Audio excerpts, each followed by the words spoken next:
वॾे दादू मामा खे ख़बर ॾींदा। सीता सरजान फोरम ऐं स्टूडेंट्स डेवलपमेंट ऑर्गेनाइजेशन पारां सीता रोड जे सरकारी लाइब्रेरी लाइ 8 महीननि खां हलंदड़ जदोजहद सिलसिले में मशहूर मेमन जी अॻवानी में मेयर प्रेस क्लब वालो अलामती बुख हड़ताल।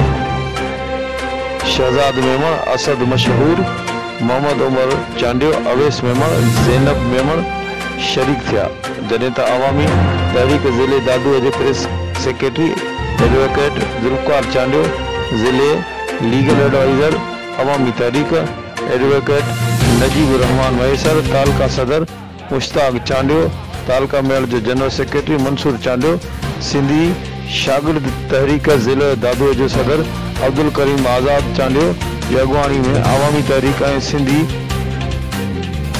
शागिर्द तहरीक जे वफ़ाद बुख हड़ताली कैंप ते पहुची भरपूर हिमायत जो यकीन ॾियारियो। ॾिसंदा रहो मुंहिंजी सिंध न्यूज़ चैनल लाड़काणो।